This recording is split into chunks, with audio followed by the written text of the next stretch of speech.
ఒకటి ఏమంటే ఇప్పుడు అంతా ప్రస్తుతం నడుస్తున్నంతా ఊహాగానాలు.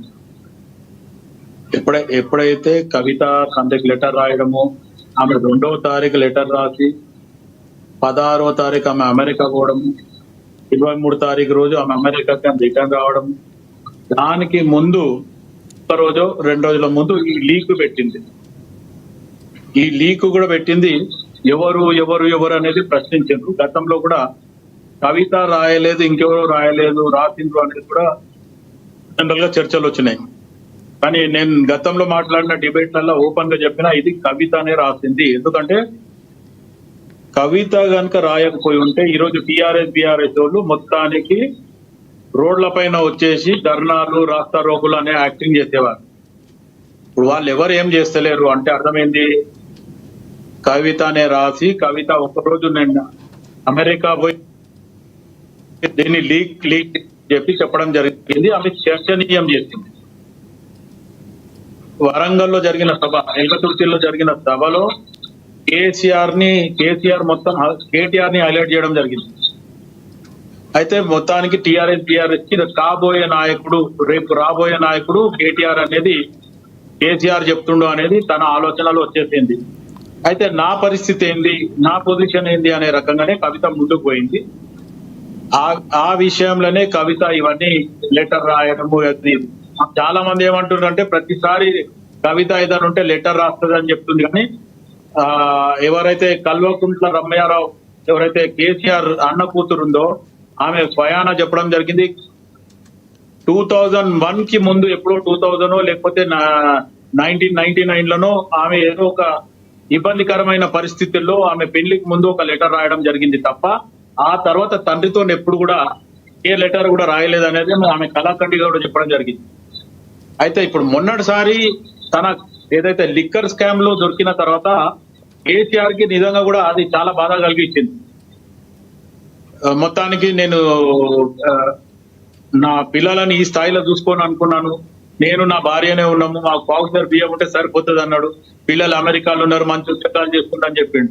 కానీ ఇక్కడికి వచ్చే వారికి ఉద్యమంలో వాళ్ళు రావడము, పాల్గొనడము, ఇబ్బంది చేయడము, ఈరోజు దోపిడి దొంగలాగా దోచుకోవడం జరిగింది.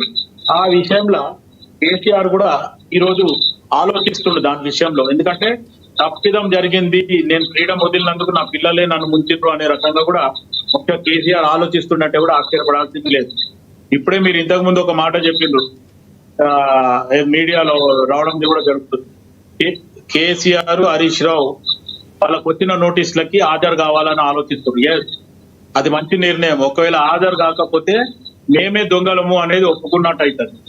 సో ఈ రకంగా ఆలోచిస్తే, కవిత పరంగా ఆలోచిస్తే మటుకు కవితకి ఈ కాంగ్రెస్ పార్టీలో ఎట్టి పరిస్థితులలో ఇప్పుడైతే చోటు లేదు, రాదు. ఎందుకంటే ఆమె మీద పెద్ద అభియోగం ఉంది. తెలంగాణలో ఒక మహిళ ఉండి సారదందా చేసింది అనేది ఒకటి ఆమె మీద ఆరోపణ ఉంది. కాబట్టి ఖచ్చితంగా తెలివి పరంగా ఆమె యాక్టివిటీ లేదు, లేకపోతే ఆమె ఆర్గనైజేషన్ నడిపేదు అనేది ఏం లేదు. ఆ దమ్ము ఉంది. ఎందుకంటే కేసీఆర్ జీన్స్ కొంచెం వచ్చినాయి. ఎందుకంటే తన ఆల్రెడీ తెలంగాణ జాగృతి అనేది అయితే పెట్టి సైడ్ లైన్ గా టిఆర్ఎస్ కి ప్యారల్ గా నడిపలేదని కాదు, కానీ అడ్డదారులు పోయినరు కాబట్టి అది సక్సెస్ కాలేదు. ప్రతి దగ్గర దోచుకుంది. ఇంతకుముందు పాపిరెడ్డి గారు చెప్పిన మాటకు నేను కూడా ఏకీభవిస్తా. ప్రతి దగ్గర ఆమె దాచుకుంది. ఒక బంగారం షాప్ లో అయితే ఓవరాల్ గా 30 lakhs తో ఎంతో బంగారం తీసుకొని వెళ్ళిపోయింది. కేసీఆర్ బిడ్డ అని వదిలిపెడితే ఆ తర్వాత ఆ బంగారం షాప్ డబ్బులు అని పోతే పార్టీకి డొనేట్ చేసిన అని చెప్పేస్తే అప్పట్లో ఉన్న గవర్నర్ రంగరాజన్ కి ఎవరైతే ఆ గోల్డ్ షాప్ ఓనర్ ఫోన్ చేసి, సార్ మాకు ఇట్లయిందని బాధ చెప్తే ఇమీడియట్ గా రంగరాజన్ గారు ఆఫీస్ కి, అప్పుడు గవర్నర్ ఉండే ఆయన, ఇమీడియట్ గా ఆఫీస్ కి ఫోన్ పోయి టిఆర్ఎస్ అధినేతకు ఫోన్ పోయింది, కేసీఆర్ కి పోయి ఓపెన్ గా చెప్పడం జరిగింది, నీ బిడ్డ కేసు సెటిల్ చెయ్యి, లేకపోతే ఆమెకు నోటీస్ ఇప్పియాల్సి వస్తుందని చెప్తే అప్పుడు 50% ఆఫ్ ద అమౌంట్ ఏదో ఇచ్చి తర్వాత మిగతాది ఎగ్గొట్టిన అనేది కూడా కవిత మీద అభియోగాలు ఉన్నాయి. ఇట్లా చాలా ఉంది. కవిత ఒక బ్యూటీ పార్లర్ నడిపించుకున్న కవిత ఈరోజు 100,000 కోట్ల రూపాయలు ఫామ్ హౌస్లు, కిరాయింట్లు ఉన్న కవిత ఈరోజు 20 లక్షల రూపాయల వాచ్ పెట్టడం, ఇవన్నీ చాలా వివాదాస్పదమైన మహిళ. ఆమెని కాంగ్రెస్ పార్టీలో చేర్చుకుంటారని కానీ కాంగ్రెస్ పార్టీ దరిదాపులకు రానిస్తుందని అయితే నేను అనుకోను. రైట్. పాపిరెడ్డి గారు, ఒకటి అంటే బీఆర్ఎస్ పార్టీకి సంబంధించి అనుబంధంగా ఉన్నటువంటి సంస్థలు ఏవైతే ఉన్నాయో కొన్ని సంస్థలకు సంబంధించి అంటే టీబీజీకేఎస్ ఒక అలర్ట్ కాబోతుంది. దానికి సంబంధించి కూడా కొంతమంది అక్కడ నిన్న ఏదైతే కవిత ఒక సమావేశం నిర్వహించారో సమావేశానికి సింగరేణి కార్మికులు అక్కడికి వెళ్ళటం, వారిపై చర్యలు తీసుకోబోతున్నట్లు కూడా కొన్ని వార్తలు వస్తున్నాయి. అంటే వరుసగా ఈ విభాగాల్లో దాదాపుగా 30 విభాగాల్లో అనుబంధ విభాగాల ఏర్పాటుకు కవిత ఒక చర్యలు తీసుకోబోతున్నారు. ఆ దిశగా ముందుకు వెళుతున్నారు. ఎందుకంటే ఇప్పటికే యువకులకు సంబంధించి కానీ మహిళలకు సంబంధించి 2 విభాగాలు ఉన్నాయి. సో కార్మికులకు సంబంధించి విభాగం ఏర్పాటు అయింది. సో భవిష్యత్తులో కూడా రైతులకు సంబంధించో లేకపోతే విద్యార్థి సంఘాలు